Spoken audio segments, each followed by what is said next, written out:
committing crimes or blah, blah, blah. But I can't help but feel, even though it's the smart thing to do, that at some level, it's just morally wrong. I mean, the whole premise behind sports is I'll build a team, you build a team, and let's both, we'll both build the best team possible, then we'll show up and try to win. I feel like this just undermines that very fundamental concept. It goes against everything you see in an ideal sports world, but I guess that's what professional sports does. It kind of perverts the ideals of it, and fans make a conscious decision to either live with that or not live with that, because normally when you are perverting those ideals, you're doing it to somehow benefit your team. And it's something I struggle with. I'm sure it's something most fans struggle with. It's certainly an interesting conversation. And again, I can't advocate for it either morally or kind of as just from a sports morals perspective. But all that being said, it makes sense from an NBA perspective. Ultimately, it's a business, and that's why it does pervert the ideals of sports. So I guess what I'm saying, I see where it's justifiable. I also see where fans are angry about it. I have no problem with either side of the argument. And I guess that you pointed this out a few minutes ago, but some to a lot of the blame is on the NBA for creating a system where this is rewarded. And I think they need to overhaul the draft system entirely. I mean, I won't even ask you how you do it, because that's almost an entirely separate podcast. There are literally dozens of theories for what would be better than what they have now. But I do want to ask you this about the Sixers. Last question, then we'll sort of get back to other stuff for a little while. But what are they sort of doing this for? I mean, it's not like there's a LeBron James or a Kevin Durant or an Anthony Davis or a surefire, this guy is going to dominate the league type player in this draft. Like, what would be the best case scenario for the Sixers? It's an interesting conversation, because I think far and away the best prospect, or at least in my estimation, the guy I would want the most in a vacuum is Jahlil Okafor, the Duke power forward, who's been playing superb so far this year. I think he's still shooting over 70% of the season. And now that he's kind of gotten into, I guess, college basketball worthy shape, he's kind of showing off just how athletic he is and how diverse and developed his post game. He's kind of been compared to a slightly poor man's Tim Duncan. I definitely don't think he has the upside on defense, but offensively, I could see him being a long-term 2010 guy in the NBA. And I personally like him more as a player than Julius Randle, who was viewed as that guy in the previous draft. So I think he's someone who's a real asset. That being said, he doesn't really make sense for Philadelphia, because obviously the two guys outside of Michael Carter-Williams that they've gotten from this taking strategy are Nerlens Noel and Joel Embiid. Both of them play the center position. Obviously, Okafor could potentially slide into power forward, but then you're probably going to end up trading one of those guys. So maybe Emmanuel Mudiay would be the other guy. He ended up going to China, initially committed to play at SMU for Larry Brown, and then I believe possibly, I'm not 100% sure if this was ever confirmed, but I think he had some issues with grades. He's a really explosive,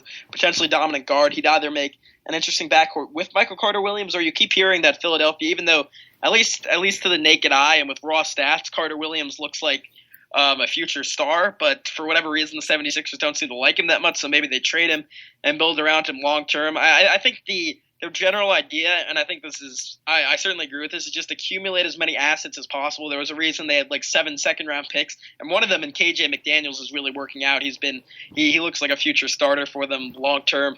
So I think their kind of strategy is to just get as many young, talented players as possible, and regardless of position or fit or kind of coaching strategy, just build around those guys. And whether that means long term they have to trade some of them or kind of develop different aspects of their game to make it all work, they're willing to do that as long as they get the best guys possible and as many of them as they can. And I think to a certain degree that's an interesting strategy and something that hasn't really been done long term in the NBA. I guess Oklahoma City kind of did that to acquire their big three, but I can't really think of too many examples of it. So I'm certainly fascinated. It's a long term project to say the least, but looking back and maybe 10 years from now, it's going to be interesting to see how it all works out.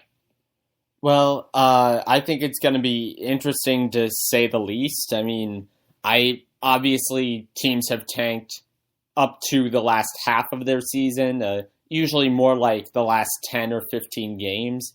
But really, I don't think anybody's ever done it as egregiously as the Sixers have. So, whatever you feel about that and the lottery and, what the compensation for season ticket holders should be. I mean, that is probably another hour and a half, and maybe that's a podcast we'll have sometime. But I've got about 5 or 10 minutes left before I've got to go. So I want to ask you your two teams to the NBA championship. You named them on the Western Conference preview we did before the season, but I forget what they were. Refresh my memory, please. I think I picked San Antonio, Cleveland. I'm pretty sure. You still sticking with that?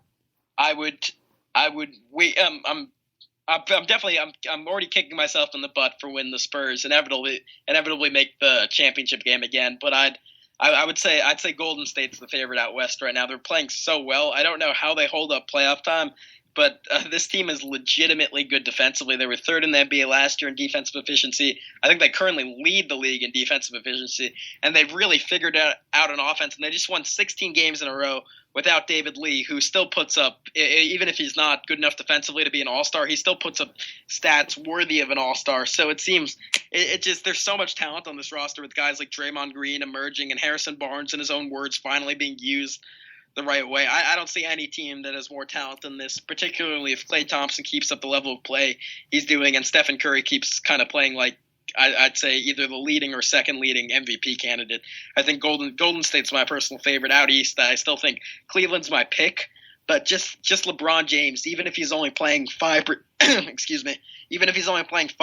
worse this season, that kind of opens up a little bit of a hole, because if he's not that all-world dominant player, there are chances for a couple teams to beat him. I still give, despite Toronto and Washington's early season success, I definitely give Chicago the best chance of success against them if they're healthy. I think Chicago has probably, along with Golden State, the best talent from 1 to 9 in the entire league. So I'd say either Cleveland or Chicago out east. Golden State's my favorite out west again. I think it's inevitable. I think the Spurs are going to make it. I'm going to be angry with myself for going away with them. I'm saying right now that I shouldn't have done it, but I am doing it. I think Golden State. What are your picks, Slice? I would probably be inclined to go with Cleveland because, basketball, unlike football and unlike baseball, basketball, it's a much more individualized game. If you have the best player on the court or the best two players on the court, a lot of the time you're going to win. It's, I don't want to be reductive and say it's that simple, but that's something that's sort of held up over a lot of the league's history. I mean, the 2004 Pistons are probably the only team in pretty much since 2000 that I can point to that won the title without having what you'd describe as a star player, never mind 2 star players. So I would have to go with Cleveland until someone convincingly proves me otherwise. Unlike in the West with Golden State, the East doesn't have a team that you could point to and say, by all accounts, they have completely outplayed Cleveland. And until that happens, I can't switch my pick from them. And I would take them probably. I'm running into the same conflict you are. I want to say Golden State, but I can't bring myself to do it. Until San Antonio loses. San Antonio is like the villain in a horror movie. Every time you think they're gone, every time you think you've killed them, they just show up again. So until Tim Duncan or Greg Popovich retires or until the Big Three is gone for 3 years or something, I can't not say San Antonio. So at the risk of being unoriginal, Cleveland, San Antonio for me as well. Okay, and I can't blame you. All empirical evidence points to San Antonio if they're at all healthy and well rested, kind of making a run. I'm hesitant to call Oklahoma City a dark horse because they still probably have the most frontline talent in the NBA. But if Oklahoma City gets in, I think it's fair to say that that a lot of people would bet on them in a series against Golden State, despite how good Golden State would be. I think Oklahoma City ends up making it up to the 6th or 7th seed, but if by some scenario they're the 8th seed in the NBA, that's going to be probably the most exciting first round series in NBA history, and one that I'll be watching closely. Well, we seem to agree on our top four. Cleveland, Chicago, San Antonio, Golden State in some order. I'm not saying that's the way things are, but we both think that that's the way that things will pan out. Is that fair to say? Yeah, I agree with that. Do you see anybody else besides Oklahoma City maybe sneaking in there instead of one of those teams? I think Memphis is certainly a legitimate candidate. Again, unoriginal. They have the second best record in all of basketball right now. But they're always going to be underrated just because of the style of basketball that they play. But you've kind of seen them really develop as an offensive team this year. Now that Marc Gasol's they kind of run their whole offense through him, and he's also, if there are so many guys, but he's also a borderline MVP candidate with how good he is defensively. And now you see him running pick and rolls from the perimeter. He remains the best passing center in the NBA right there with Joakim Noah. He's such a skilled guy, and a guy I think legitimately you could ride to an NBA title along with Mike Conley, and the fact that they've put together lineups with Courtney Lee that are really competent offensively, and they have just enough shooting now.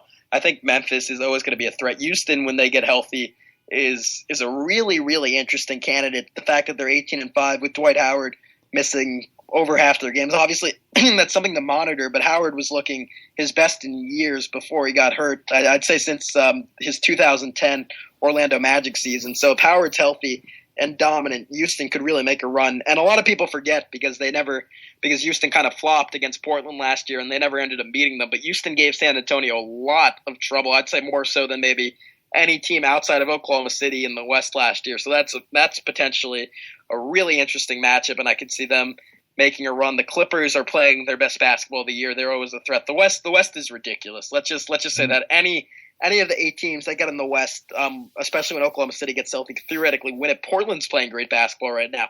The West is unfairly good. I'm just going to say that.